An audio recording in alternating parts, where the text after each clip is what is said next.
Hello and welcome to episode 28 of the Critical Twits Gaming Podcast. Today we've been helping our friend Joe prepare for the UK Nationals and engaging in some hardcore competitive Dice Masters.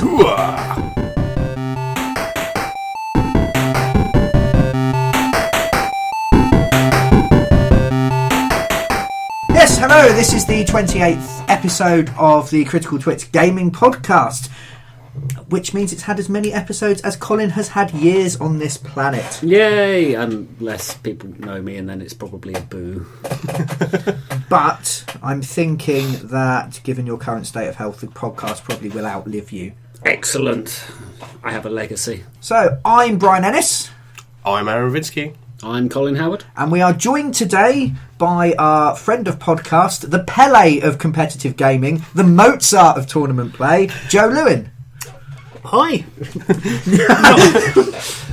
I don't know if that's strictly accurate, but No? well, compared to you lot, maybe. Yeah, okay. So he's that guy down the five-a-side pitch that had a trial for West Ham when he was 15 and then hurt his ankle, but is still really good compared to the fat tubby people. What, like 2 years ago, I came third in the HeroClix Nationals, so yeah, I kind of am.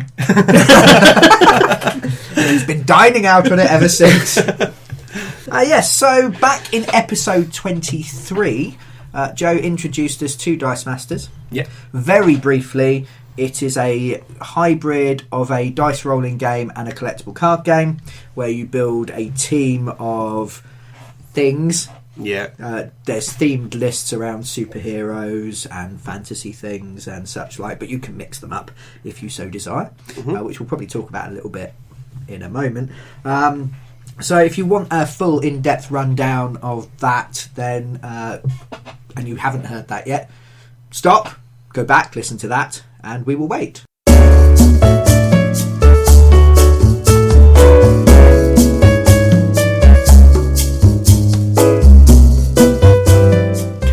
So you're back. So since then, we came to the conclusion that we actually quite liked Dice Masters.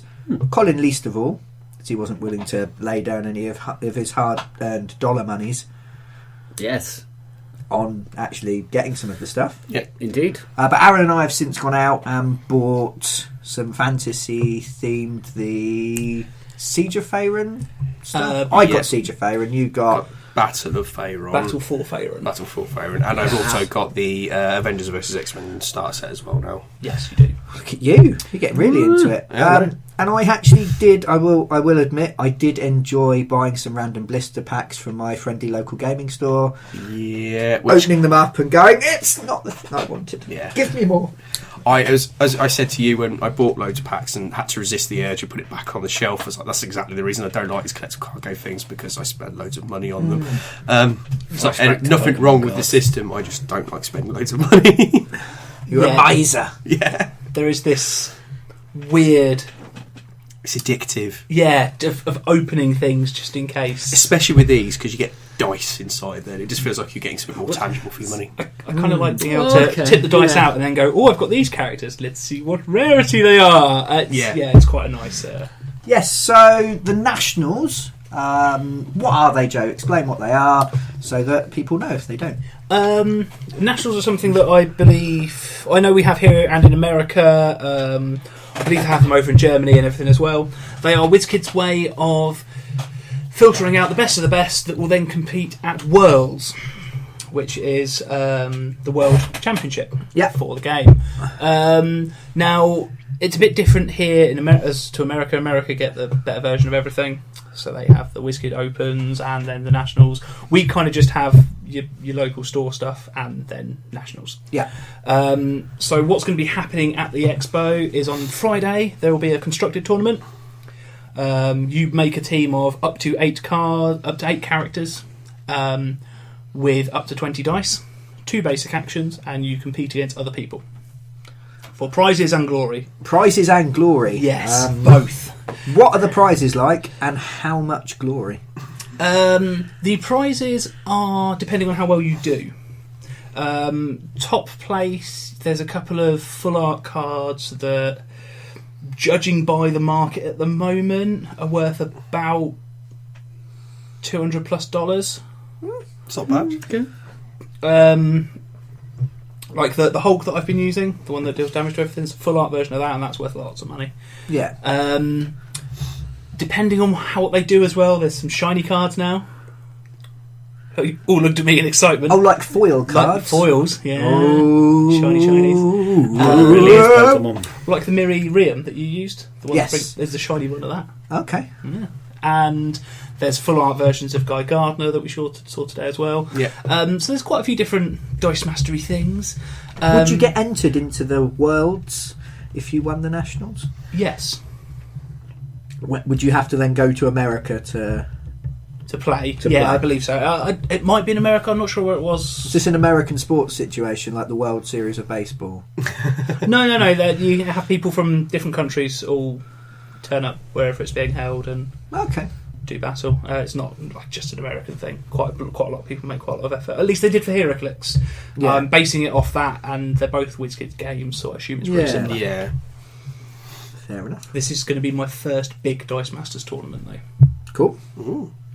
Do they do more than one set of Nationals? Um, Or is it like the Nationals no, for the year? This is the Nationals for the year. Okay. Like I said, Friday you've got you constructed. Saturday is going to be a draft format. So I believe it's a rainbow draft, which is quite cool. Everyone opens their packs, all the dice go in the middle, and are lined up with other dice of their sort. So you get kind of like a rainbow, of different colours. Yeah. And then the cards get passed around, and you take one at a time to create your team. Okay. And you can see what's available because you can see all the dice, but you don't know the rarities. So it's quite a cool format.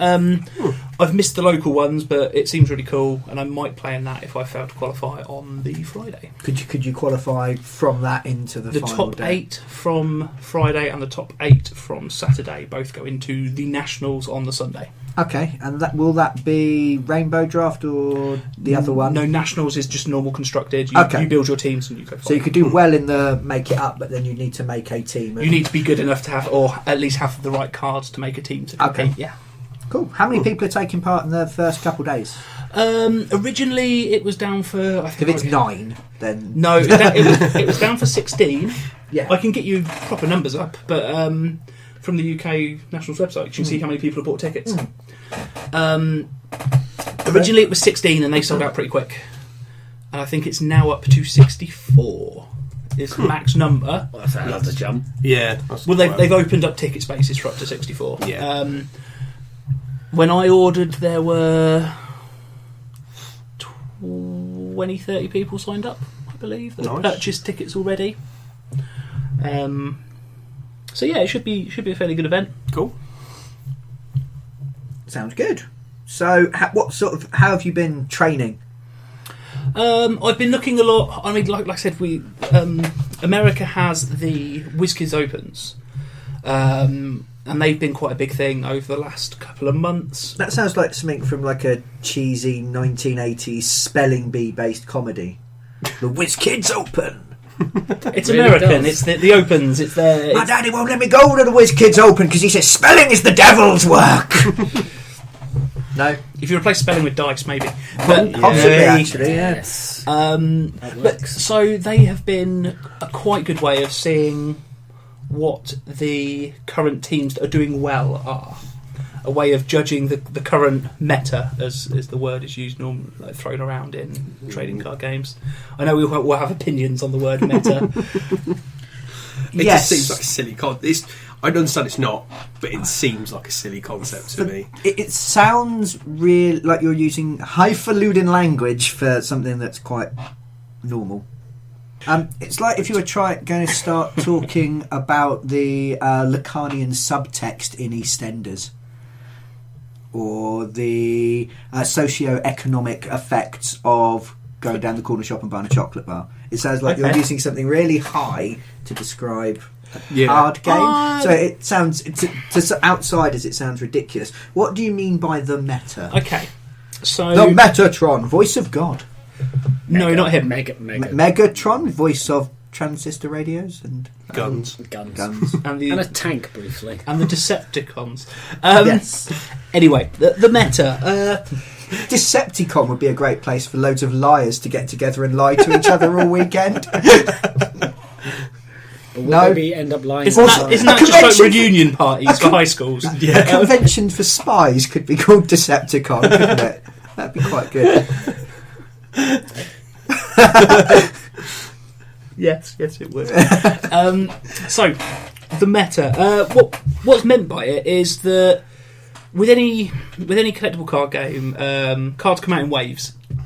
Yeah. You don't just have, here's all the stuff, off you go.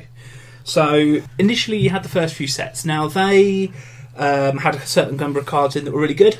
Again, the Hulk that we saw today came out in the first set, I believe. Aaron probably has a copy of it in the thing he bought. Yes, I do. Yeah. So that's been a card that people have had to take it into consideration when building their teams. Yeah. Half Elf Bard is the current big card that everyone is having to take into consideration, and we all saw why today. Yes. It's ridiculous.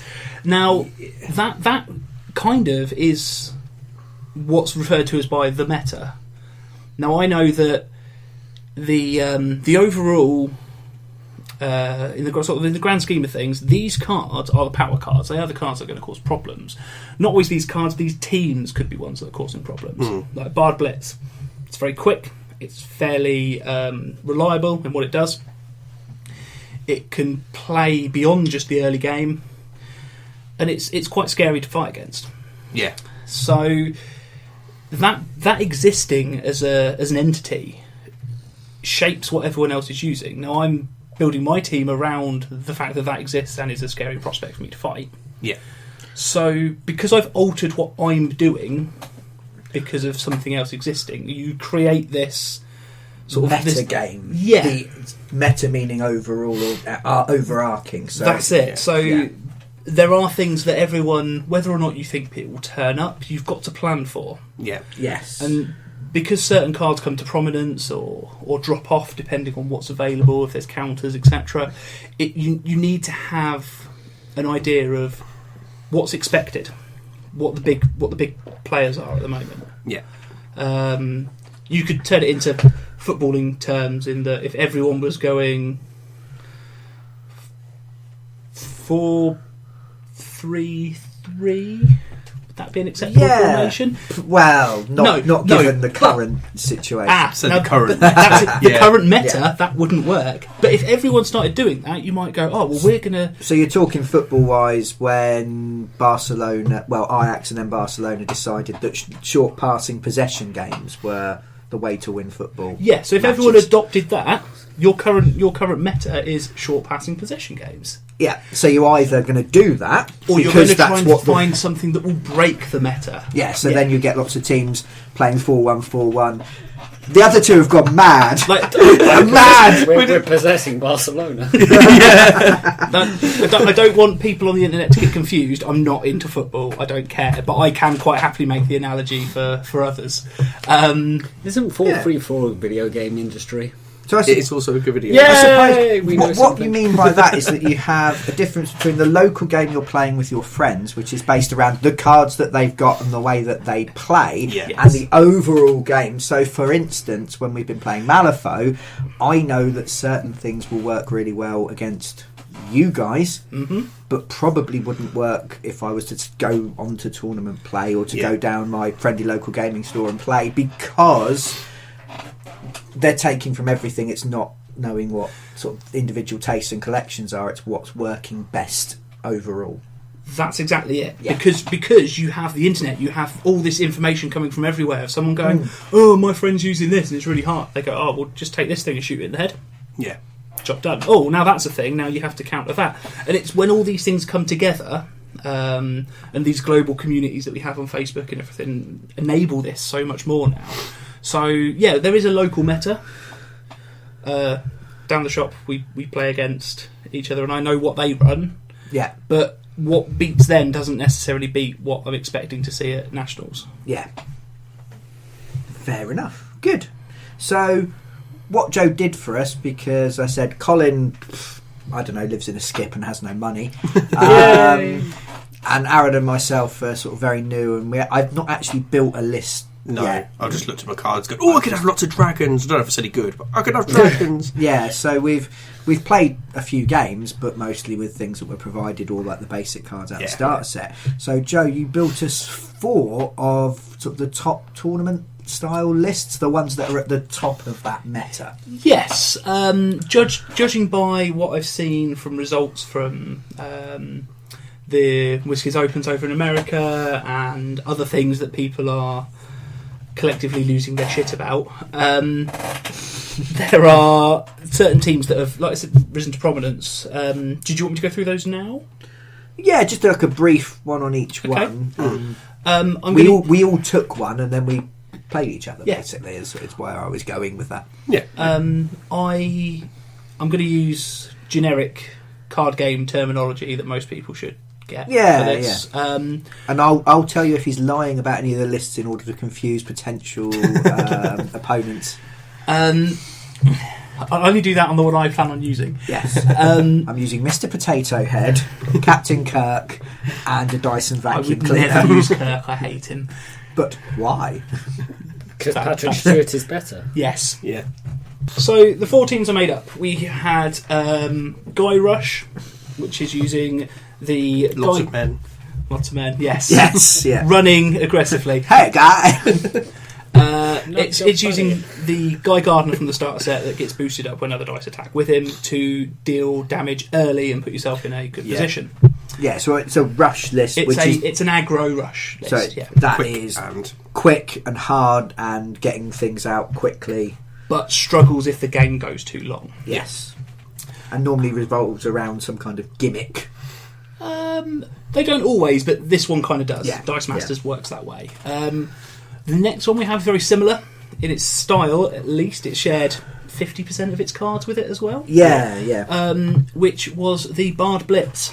Now, this is the current meta-shaping team. It is the thing to beat.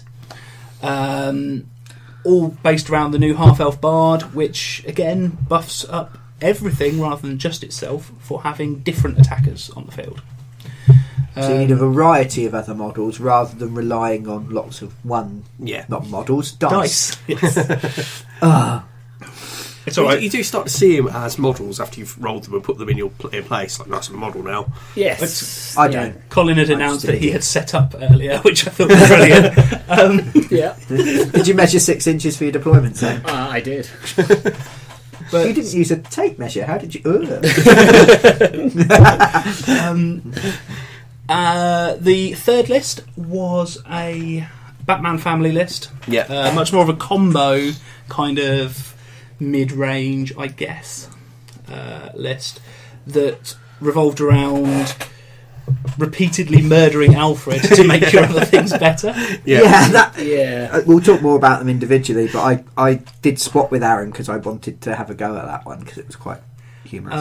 And then the last list is what I plan on using, which is the shmoo. It's brilliant. No, I plan on using a polymorph and Hulk control list with a couple of things thrown in to answer the big questions certain teams are asking at the moment. Yes. So, Colin, Yes. which one did you play? I played Guy Rush. And how did you find rushing guys?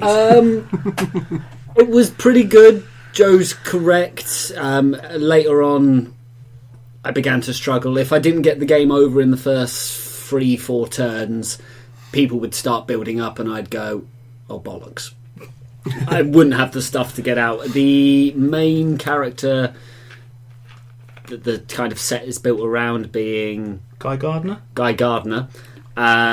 is really good and hits like a ton of bricks, but having to attack every turn when that's mostly what I bought ends up being quite bad, especially when I was trying to headbutt the Hulk one by one.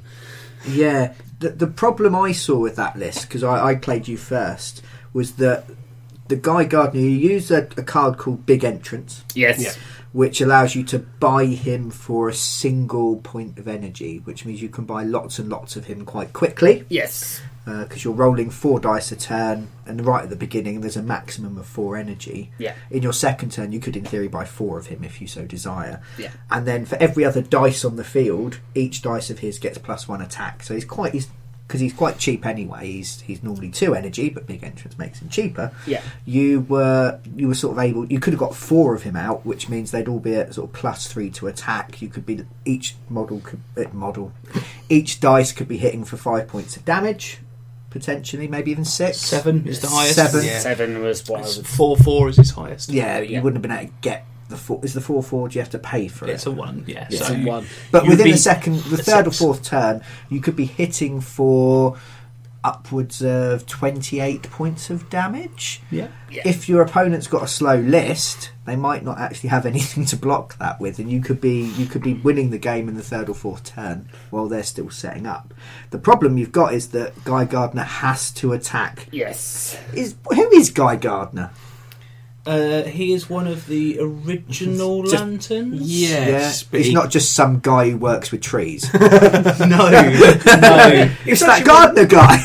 Just saying, the problem Colin had with that, I think, was that because you had to attack, Yes. you lost control of what you were doing. You couldn't build up. No. I mean, I found ways of doing it a couple of later on, using different cards to draw out my other cards so that I had a big pile just to run in all at once. I found, because when I was playing you initially, throwing everything in, holding everything back, apart from Guy, who then you would block, and then he'd come back to my pile again. Yeah. Worked quite well, and I did that against Aaron repeatedly, just sent them out each turn, but then I always had them for the next Yeah. go.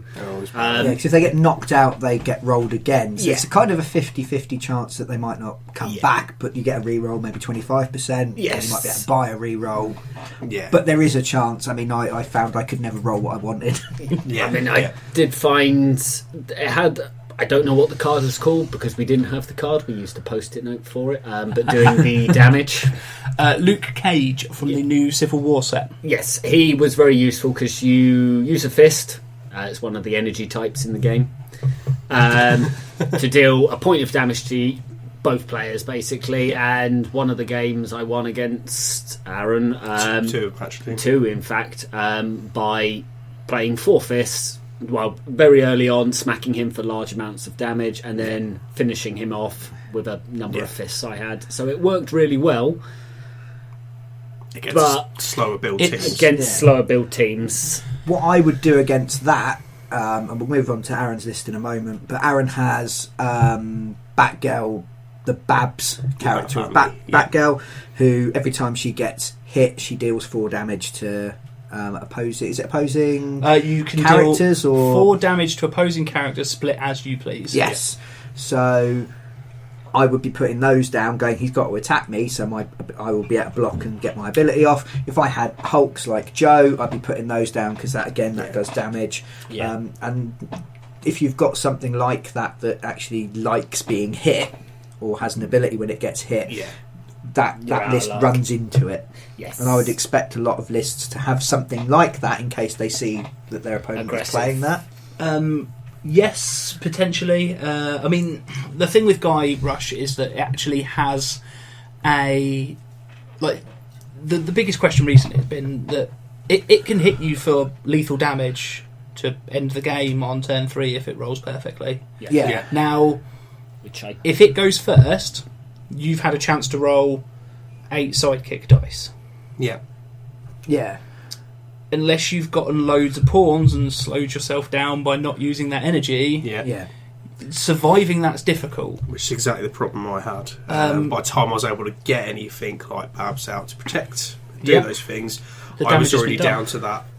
Do 4 damage, that's it, kill me, I can't do anything to As stop I it. recall, I think the first game we played, you had a pawn out which stopped me killing you. Otherwise, it would have been turn 3 dead. Yeah, but we worked it out as the next turn I'd have beaten you.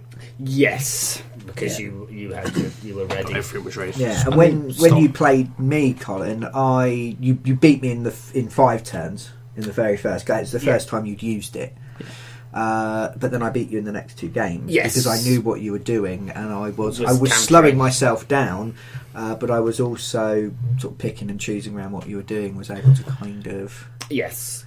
I deliberately left you defenceless when I wanted to hit you by letting you run through, which means your models recycle rather than get knocked out and potentially come back into the game straight away.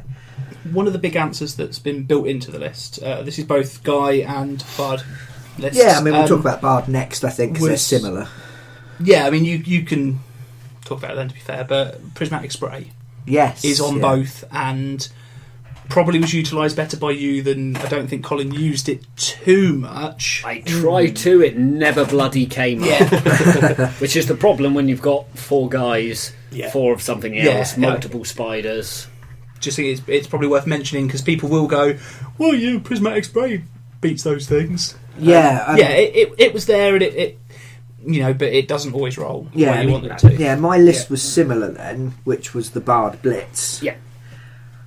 But worked slightly different. It's not quite as quick, but it can be. Yeah. It uses the Bard, and the Bard buffs, so makes both the attack and defence stronger. So it's more expensive than Guy Gardner, but has a better effect because it also keeps your models in the game. Yes, because it stops them getting sort of knocked out. Your guys were attacking me for sort of 8 points of damage, but only having 2 defence. So I just poked them a little bit, and we took each other out. Whereas I was finding my models, if they were getting blocked, were bouncing back, and I could use them next turn. The Bard Blitz uses that model, and then a variety of sort of cheap things. Yeah, and it uses another lantern, Miriam. Yes. Not Miriam. Miriam. Miriam. MIRI space RIAM.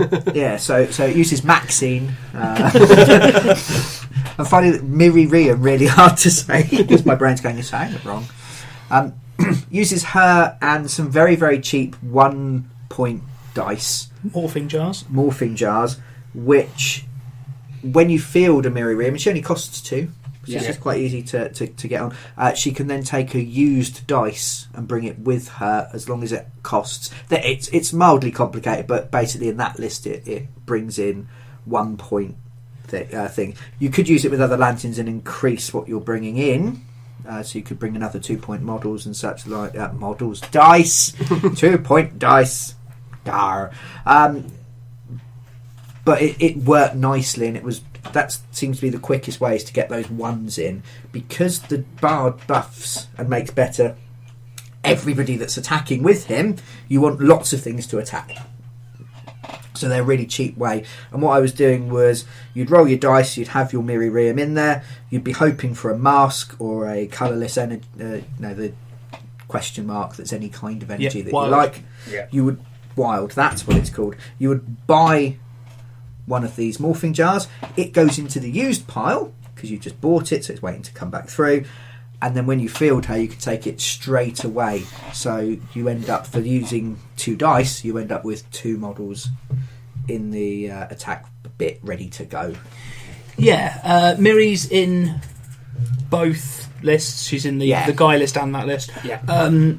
She's got a little bit more flexibility in the Guy list because her ability to drag things out of the used pile is directly proportional to how many different lantern colours are in play.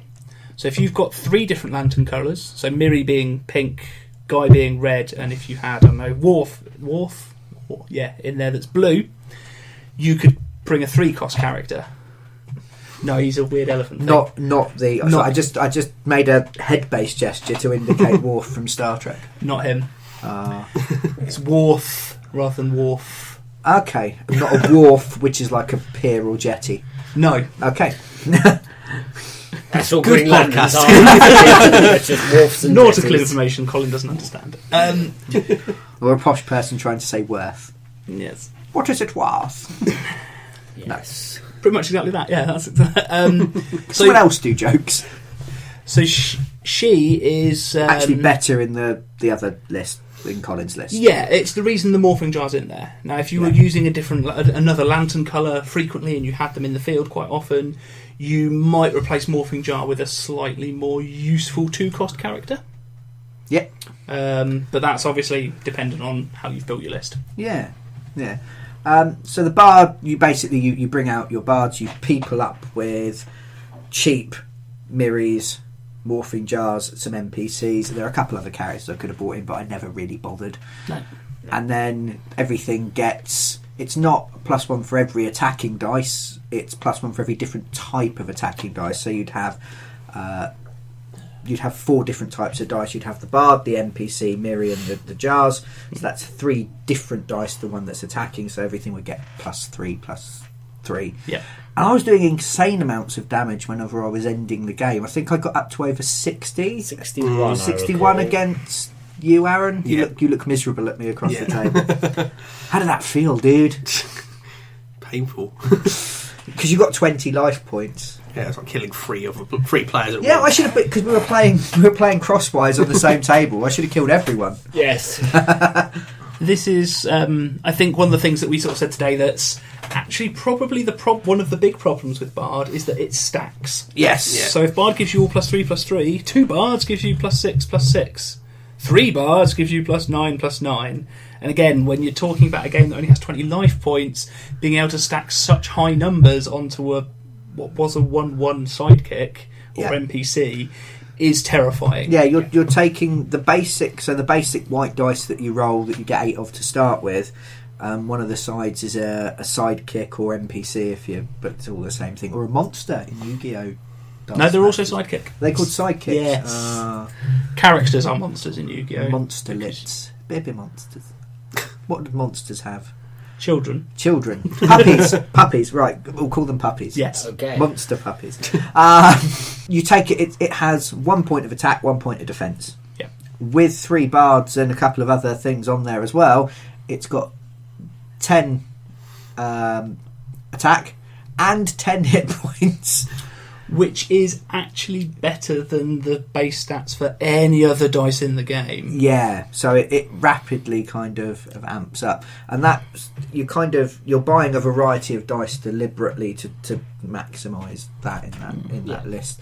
And then there's a couple other things that you take. So it was the ring I had that let me turn. I could pay a point of any colour energy, and then I could bring a used energy dice out and put it on any face I want. So I was using that quite often to bring in another sidekick, because essentially what I want to do is swamp you with so many dice that you can't block everything. 2 or 3 of them get through, but they're pumped up to the point where you're just going, I can't actually win. Yeah. Aaron looks really unimpressed. Well, I suppose its biggest weakness there is attacking the bards. If you've got cards that such as Hulk, which I'm sure Joe will talk about this in a minute, where you poke him for a point of damage and then he zaps everything else in some clever combination that I wasn't really paying attention to. You can kill half the stuff on the board, including the bards. Yeah. At which point you've only got a load of weak little minions that are going to do bugger all damage. Yeah, and when Joe's saying he's playing a control list, is it a list? It's a team, I think. A control team. Quite often they're the abilities that you're trying to control. So you had Constantine, who... Which version of Constantine is it? Hellblazer. Hellblazer. I love Constantine, by the way, just because he's not a superhero. He's an angry man who smokes too much and knows a bit too much for his own good. Yes. And I can empathise. But he lets you name a card and say its ability doesn't work. And I was using something similar, a prismatic spray that you buy in, again from the D&D set, and you roll that, and if you roll its ability, none of the text on your opponent's cards will work. None of the text on your opponent's characters yeah. If you've got gear or... like the kryptonite that Aaron had in the Batman family, they're not affected by it. I liked the touch of the kryptonite in the Batman family. Didn't no interest in seeing that what appears to be terrible, awful film, but it was quite cool. I liked Batman vs Superman comics when I was younger. They were quite good. So I liked that as a little touch. But yes, it stopped. So it's almost, it was in the list to counter the control of the other person. So you have that in your rush list to go, and one of these just to stop you doing stuff. Yes. The other thing I was using was Cloud Kill, which does a single point of damage to all the opponent's characters, not enough to kill nearly anything apart from sidekicks, but then your opponent has to pay energy to block, and most people spend their energy in their turn. Yeah. Some people keep some back, but when I'm massing with 8 different things because I've built up and built up and built up and I need that variety, and then going, right, you need to pay energy to block, and then 6 things get through, hit you for 8 points of damage each, and we end up with the ridiculous numbers we were talking about. Yeah. So yeah, I quite enjoyed that once I got my head round it. It was quite good, but it seems quite mean. Rush lists seem really mean. Yeah, because you're aiming to finish the game as quickly as possible before your opponent gets a chance to play properly. Yeah, Yes. and that's quite a hard. In a friendly gaming atmosphere, it's quite a dick thing to do. In hardcore competitive gaming, then that's absolutely fine. Yeah. But, if I was to turn up to, Aaron, let's play Dice Masters. I've beaten you 4-0 and we've been playing for 10 minutes. Fuck off. We'll play it again. Yeah, screw you. What about your list, Aaron? It's about a family list. Yes, and this was the list I was most interested in because, as I mentioned in episode 23, I like the idea of theming a list. Yes. And I know you do as well. Yes, and theming-wise, it worked very well. It did. I just don't think it was perfectly set up. It's not great against rush lists, unfortunately. To say it's not great against rush lists seemed a bit of an understatement, to be honest. There's ways round it. Yes. There are ways round it. But it's a slightly slower list compared to the other two. So in essence, you've got Alfred, who is your wall of defence. This is MI5 Alfred. MI5 Alfred, yeah. So he's nice and cheap and quick and easy to buy. So he's one of the things you tend to buy quite early on. And he has a nice special ability that when he's KO'd, if you have any energy in your use pile, you can, energy dice. Sidekicks or Batman dice. Sidekicks or Batman dice, that's the word and the uses on it. In your use pile, you can roll it. If it comes up as energy, Alfred comes back onto the field again on his level 1 side. Yeah. Pain in the arse. He's an absolute pain in the arse, so he's almost constantly in there. And this actually is quite, if it works, is the way you deal with the rush list, because you make a wall of Alfreds. Yeah. They get knocked out, and quite often in the rush list you might have something like Magic Missile, so you can start taking out models. Oh my god, dice to block. But they just come straight back. But he just comes straight back on. Yes. Yeah. So actually, it does have that built in. It does. But I remember I played you, and I knocked out 3 Alfreds, and you rolled 3 sidekicks, which is a 1 in 6 chance on each one, so over a 1 in 200 chance, and left yourself completely defenceless. Yeah. Which was nice. Until I punched you in the face and you died. Yeah. But we managed to get you back alive for the podcast. Yeah. But essentially what you're doing is putting him in place to defend yourself, and you're looking to buy either Batgirls early on or Babs, because she's got the special ability when she takes damage she can do 4 points, as we mentioned before, spread across everything, so you can start reducing weaker lists down if they attack, or various Batman incarnation combos. You're either buying your basic action dice, I'm trying to remember the name of the one, Vigilante Justice, I Vigilante believe. Justice, yeah, and when one of your dice is KO'd, you may KO an opponent's non-Batman family dice. Yeah. So you completely destroy their defensive wall, so you can set up your 1 or 2 Batman dice, which tend to have fairly high stats on them already, but get lots of extra shiny boosts when things on your own team are KO'd, which you can, if you've got the Golem, like we were set up with, you can knock out 2 of your Alfreds To buy a golem. and And which then then boosts up Batman. Yeah. Well, it boosts up Dick Grayson. Dick Grayson, yeah. But what you could do, you roll your vigilante justice. Batman then becomes unblockable. Is it unblockable? No, that's part of Dick Grayson's ability. Yeah. What's it Batman gets when he uses special action? Yes, no, we were also using the Yellow Lantern Batman, Bruce Wayne of Earth, who, if you have used a basic action this turn, is unblockable. Yeah, that's it. And then you have the Dick Grayson, who, when he attacks, if you block him, he still damages your opponent. Yeah. But he gets really annoyed if you knock out other Batman family figures. Yes. Figures die. I might just make some models just to sit on my cards. Yes. Actually, You could use HeroClix. I'm mildly tempted to buy the Batman miniatures game, because I wasn't sure if it was going to be a crappy little spin-off or a good game, and it's still going, and it actually looks quite interesting. And I could pretend to be the Joker. Fair enough. So I might steal some models from that. Not steal. Buy. Yeah. Sorry, Aaron. Yeah. No, but yeah, that's essentially the game. You're sort of a long run the game. So set up your Alfreds and Golems as a defensive line, and then wait until there's an opportunity where your Dick Graysons or Batmans or whatever are super pumped up and powered to go smash somebody in the face for loads of damage in a single turn or two.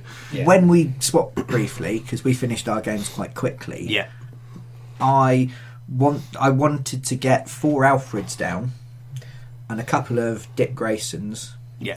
At which point I'd then knock out all 4 Alfreds. Yeah. To make golems. Because they've been knocked out to do it, I'd then get to roll again and hopefully keep 3 or 4 of them, knock them out again, keep pumping the Dick Graysons up by +2 each time. Yeah. At which point you then just go, right, I attack, they do 20 damage between them. You've lost, because even if you block them, they carry on and hit you. Yeah. That's kind of the thing. So it has it's not a rush, but it has a similar stacking mechanic. Yeah, it's almost a slow build followed by a nuclear explosion. Yes. Yeah. When it goes off. You can get if it goes off I can't imagine anything in my list would have this is the survived thing. I mean, I'm against it. saying it's a slow build list. I was finding by turn 4, maybe turn 5, if I'd actually rolled the dice properly and picked the right things up for, I was ready to do that. Yes. Just unfortunately, like with yours and the rush list, by You're a turn late. 4, Yes, that's it. yeah, by turn 3 off I've and that's got it. multiple models. This is it, and I mean, going back to what I said earlier, this is the big reason that Guy Rush and initially and then Bard Blitz have shaped the meta, because teams like that would have been all the rage. They'd been doing so well, but there's now these 2 newcomers that have turned up that are just rushing in there and beating them before they get a chance to get going. Yeah. Sounds good. So the last one then, Joe, is your control list, the slowest list of all. We've gone through them in speed. Yes, it is in speed order. Yes, the slowest of all the lists. I am using a control team that is based around Polymorph and Hulk. Now, I've been working on this team and changing things around for months now, trying to find the right build. Because with most of these games, I either find you are playing a deck or a team that will pose a question to your opponent. So, Bard Rush, how are you going to deal with my... Can you stop me? Yeah. Quick enough. Whereas a control list doesn't necessarily do that. It more provides answers. Yeah, it answers the questions. Yeah, so... And you're trying to answer all the big questions in the meta. Yes. There we go. Understanding. Yay! Patronising fuck. So... Yeah, I've been looking at what the big cards are, what's going to be, what the teams are that are going to pose the biggest questions and trying to answer them. Would I be right in saying this is the hardest kind of list to build? Because it's quite easy to go, I found this thing that's really powerful, I'm going to throw it at people. Whereas with the control list, really fast that I can throw. Yeah, with the control list, you're going, well, I need to deal with that, but also what they might do, also what they might do. It requires the biggest knowledge of the game. Yeah, I would say so. It requires the questions to make the answers. Yeah, you need to know what the questions people are going to ask are before you can provide those answers. I think especially if you're a new player, you would go, I like dice. Yeah, I like cards. Oh, they are not for new players. I mean, when I used to play Magic the Gathering, I just played Rush. Yeah. Because I didn't have an in-depth knowledge of the game. I Yeah. didn't want to have to guess what they were going to do. Yeah. Dice Master doesn't have that. I can see what the opponent has and go, right, that's the question they're answering, because I can see it. Now, I'll quickly mention a couple of the cards I've picked and what they answer. Yeah. One of the questions that I think will come up will be Green Goblin Gobby and or the Lantern Ring as a team. Now, both of these are focused around doing direct damage to your opponent, not combat damage, not running in and punching you. For Gobby, if he's fielded, he deals a damage to your opponent equal to the number of sidekicks in your field. Oh, okay. Cool. So if you go, I've got 4 sidekicks, you field him, he does 4 damage to the opponent. Yes. Really nasty with Parallax. Yes. Allowing the re-rolls, because you re-roll him back to energy, and you re-roll him and field him again. Yeah. And he just does lots of damage. Lantern Ring teams, when you attack with a character, if the Lantern Ring is active, it deals damage to your opponent equal to the number of energy in your reserve pool that matches the energy it's used. So you generally will pick an energy type, and your entire team will be made up of that energy type. Yeah. To focus on getting lots of that energy in reserve, attacking with characters of that energy, and smashing people. Yeah, in the when face. you buy a character, it has 3 sides that are it being a thing on the battlefield, and then 3 sides that are energy. Yeah. And it provides the same type of energy it costs to buy it. Yes. So you're doubling down on your energy types. Exactly. To make it easier for you to get the right energy to buy more of the things. And there are cards that facilitate this a little bit as well. The Iceman, that allows you to turn any number of your sidekicks over to bolts. Yes. On a bolt team with the Lantern Ring, scary. Yes. Because if you get 4 characters in the field that are bolts and 5 lightning bolts and attack, before they can even block, you've done 20 damage. Yeah. Very nasty. So, I've picked one character to deal with those teams, and that is Captain America Super Soldier. Mm-hmm. Deals all damage dealt to you by actions and abilities, reduces all damage to 1. Okay. So you've got 5 energy, you attack with your 4 things, I'm taking 4 damage. Yeah. So it slows that down Yes. long enough for me to stop it. To build. That's it. And actually, I mean, if you take that because they've attacked, they then leave themselves defenceless, thinking they were going to win the game. Yep. Yeah. And if they're clever, they'll realise it's not going to work, but then you've stopped them doing their big gimmick, and they've got to think round they've it. got to figure out a secondary win Yeah, and I condition. suppose, if they've built their list entirely round one thing, and you've countered that, they can really leave them floundering. That's the idea. Which is what I found struggle with. I had a way of stopping your cards, but my list was built around one thing, and I was running into a wall, and it didn't work. You beat me all 3 times. Yes, and this is it. I've got Hulk in there. I have been umming and ahhing for weeks about whether or not to use Jade Giant. That when me or Hulk takes damage, he KOs an opposing character, or Green Goliath. When me or Hulk takes damage, he deals damage to all opposing characters.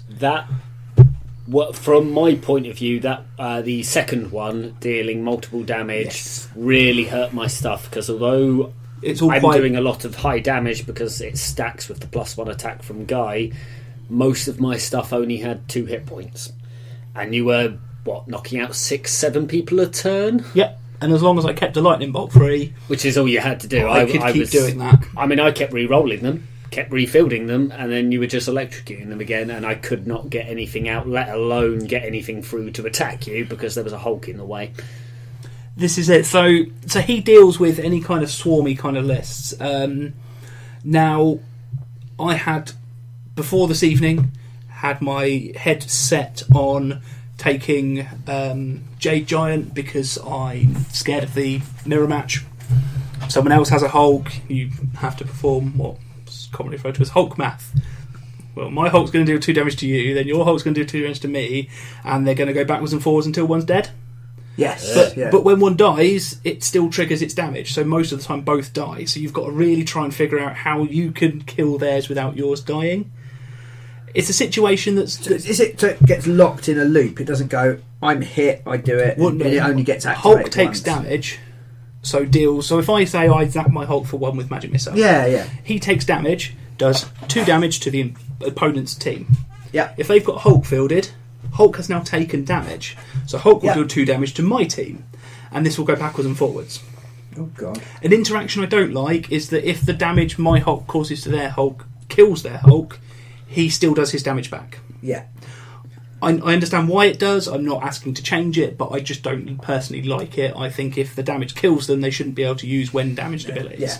Grab a prismatic spray, Joe. Prismatic Spray is probably my favourite Dice Masters card. Yeah. I think it's amazing. It answers nearly everything. It's so good.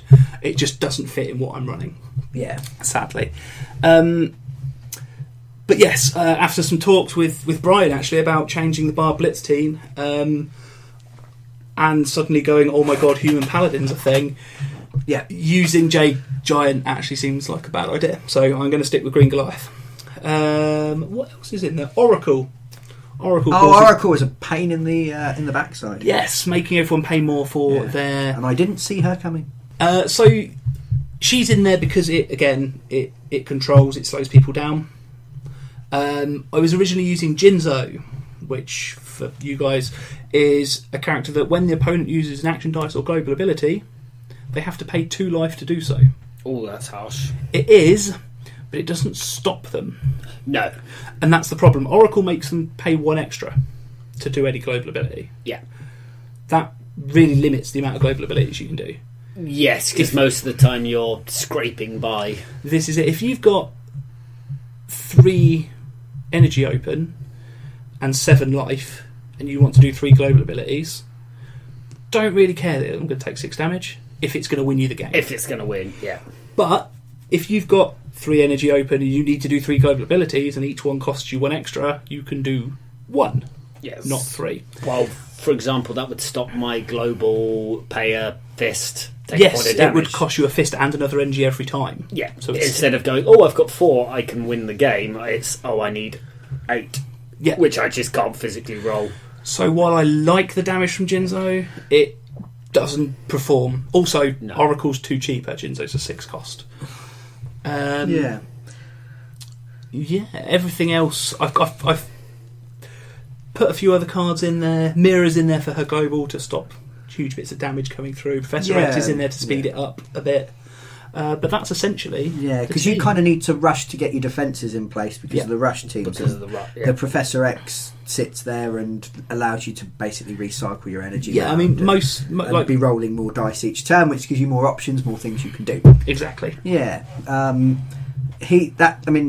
We were talking before about, because we've talked about building lists, and actually I found the whole concept completely massively intimidating. Because thank you, Joe, you're very kind, helping out new players, and gave me an hour and a whole bunch of cards, and then I was going, right, I've got like 80 27. cards and I need to narrow that down to 8. Not even Where do I start? to start. And every single one does something different. Yeah, having gone through this, now what I'm going to do, I'm going to look through the cards again, and I'm going to be looking for those little tricks and ideas and going, right, this would be really cool. I like the Bard list. I'm a big fan of themed lists, so I'd want to have a Bard and some other D&D style adventurers, and do the Bard buffs the adventuring party So you thing want from Dungeons and Dragons. A bard, a fighter, a cleric. Yes, I want Elven Thieves. Yes, the Elf Thieves is amazing. And I will break my theming of just sticking from one list, because I want to take big entrants. Yes. Because I want to speed up the Bard list. But also, in my mind, it's the adventuring party get to the door, they kick in the door, and they burst into the room to fight the encounter. So in my mind, it still fits. Although that's a card from... Is that from the Avengers? No, it's Green Lantern. Yeah, it's from War of Light. War of Light. And that's meant to be, the superhero party arrives and does its thing, I think in my mind I can justify it. Yes. I might even ask Colin to draw me a picture of an adventuring party kicking in a door. Yeah, why not? Just for the card, as we discussed in episode 23, you can Customise your own card as long as you keep the text the same. Yes. Cool. What the general rule is, if you want to make a custom card, there are templates online as well, which is pretty cool. Yeah. Make it dead easy, actually. Put your own images and stuff. As long as you have the original card with it to show. Yes. So if you had it in a obviously in friendly play, you just do whatever you like. We were just trying things out with a post-it note. Not because we didn't have the card, but it was one of the ones that was in multiple lists, so Joe didn't have 46 of the same card. Actually, Luke Cage I don't have. Okay. And as he was only there for the global, we literally had a post-it note with pay one fist, deal one damage to each player on it. Yeah, what's the app called?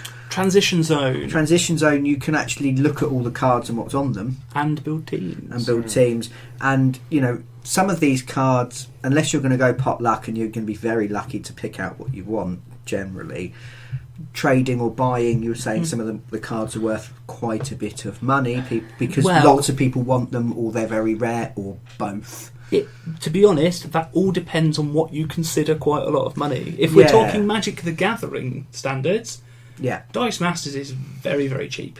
Yes. You're on average, I would say, the most expensive card at the moment. I'm not including alternate arts and stuff like that, which are collector's pieces rather than being expensive because of their game value. Yeah, they're alternate versions of a card that already exists. Now, the most expensive cards at the moment are Serena, maybe Gobby, Hellblazer, Constantine, and Babs is in there as well. Yeah, and they all settle around the £50 mark at top end.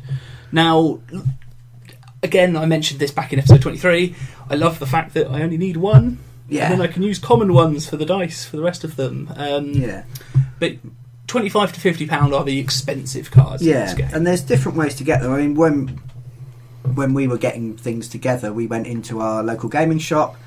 And you can buy and trade. A lot of gaming shops will do that. You'll buy your trade. You can trade for store credit or whatever.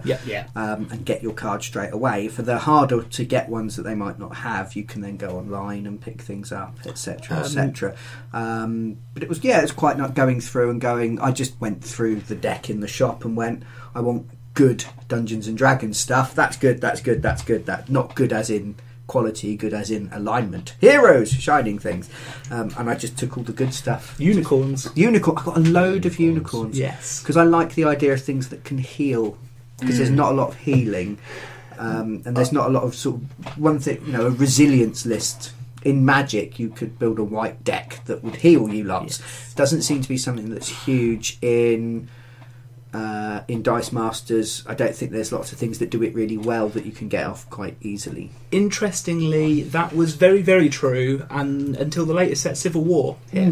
Now, Civil War probably has more healing in it than every other set combined.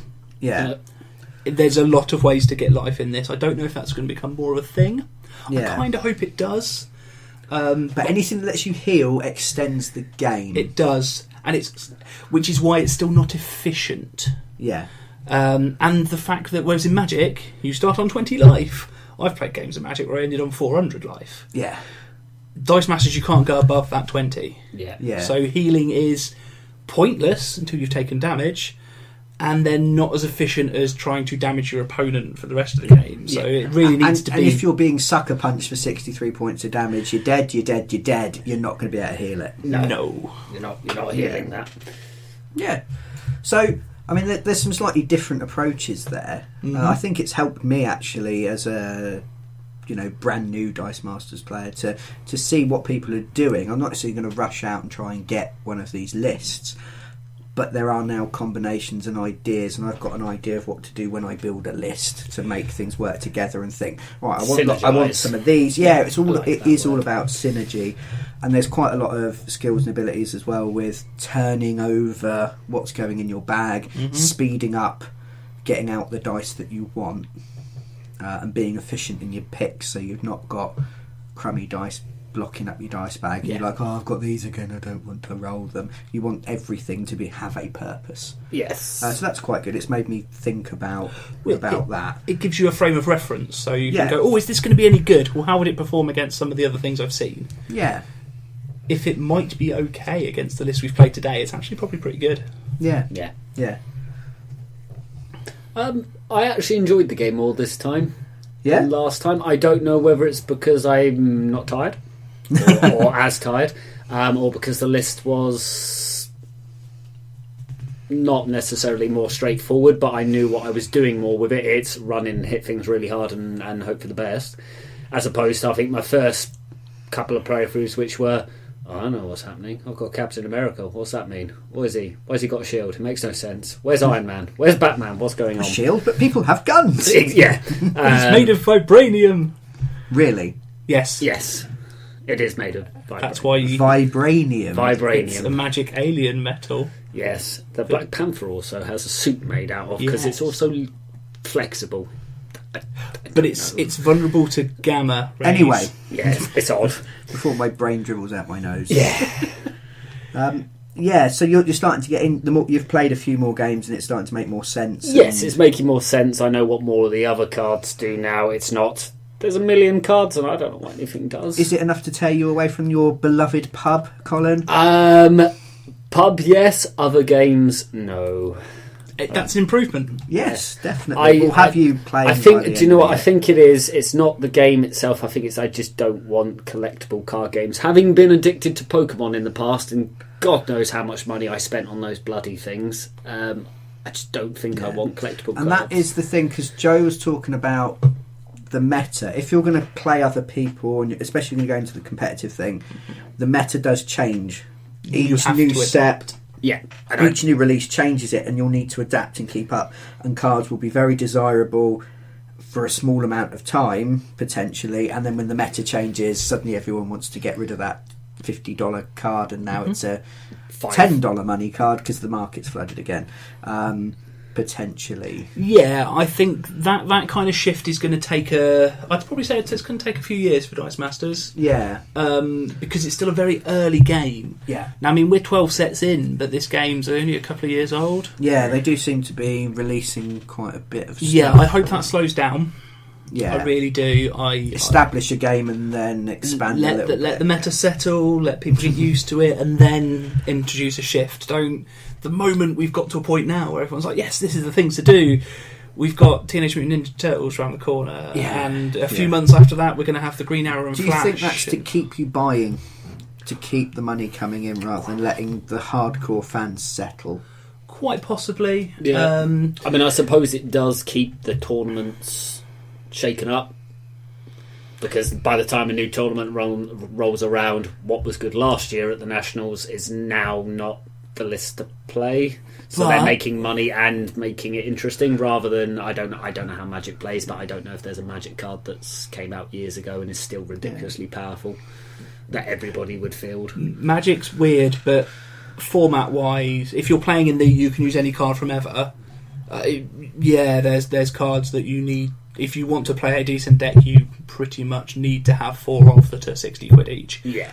That's more than the Dice Masters. Whereas I suppose constantly changing does keep it fresh in a way. Yeah. And I suppose it's a case of time versus investment. If you're playing Dice Masters casually and you're playing every couple of weeks, then throwing down quite a bit of money does feel like quite a bit of money. If you're playing several games a week, you're going along to your local gaming school every week, you're playing practice games in between, or you're looking to compete at nationals, and it's actually like your main gaming fix, then actually money for time, even chucking 100, 150 pounds down on a team, it's a bit like buying a gaming console, for instance. It's going to pay for itself in the time that you spent on it. Yes. Yeah. And obviously money's an awkward, we mentioned before, money's an awkward thing to talk about because everyone's levels are different. Yeah. That's it. I mean, that's the thing for me. It's one of the reasons I've kind of clung to Dice Masters, and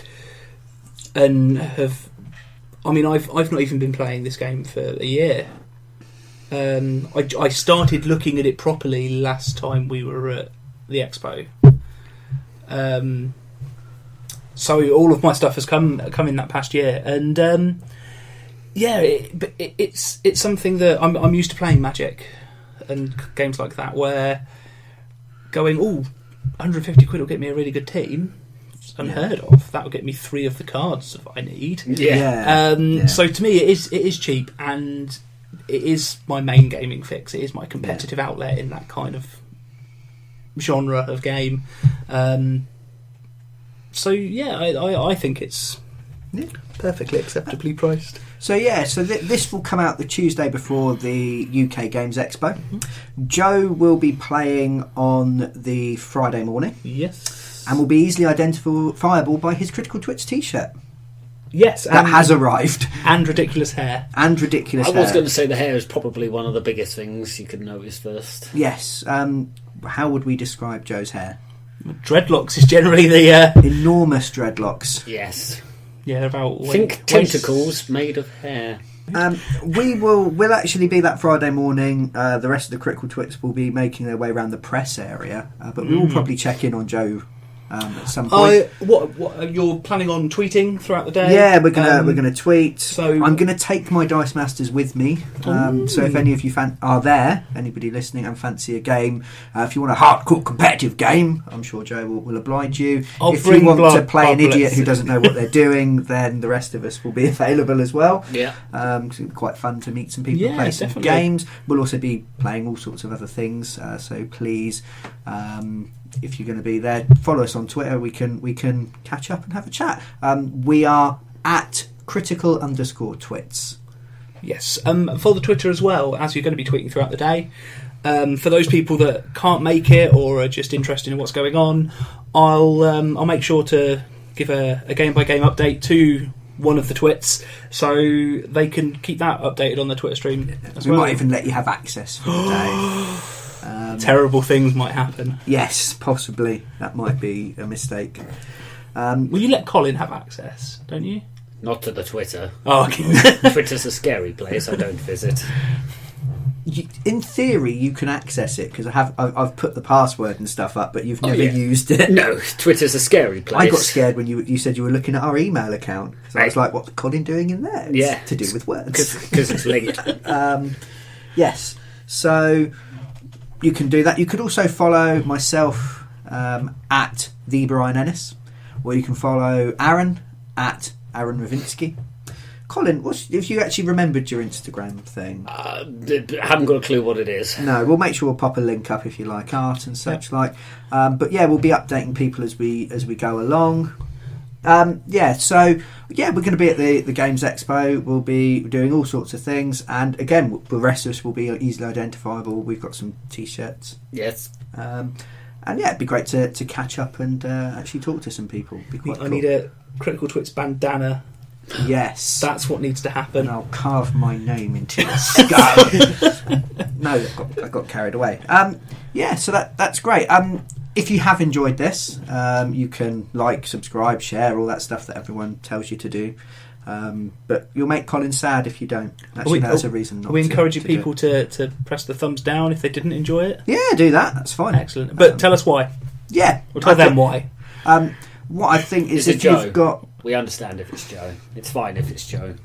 If you've got anything to add, if you've got any suggestions, if anything we said is not clear and you're like, that sounds like a good idea, but I'm not quite sure which card they're doing because Brian talked really quickly, because I have a habit of doing that, pop a comment either on SoundCloud or on YouTube.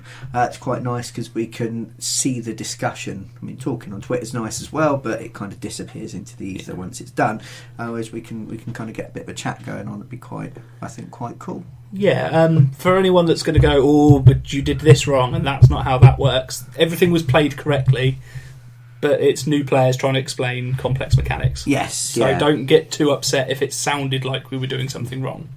Or do, but just challenge us and then we'll explain what we actually did. Wurgle, I rolled dice. Yes. Or if anyone can tell us how the Batman family team's supposed to be quick enough to deal with anything, then that would be great. We might have missed an entirely important aspect of that team. Yes. Yeah.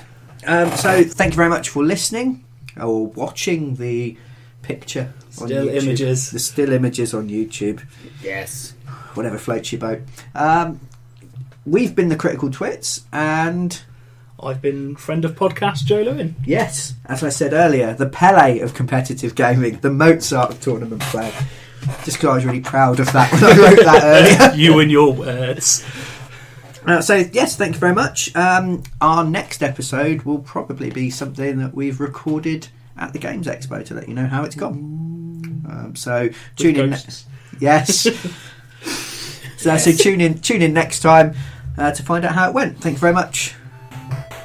Bye. Bye.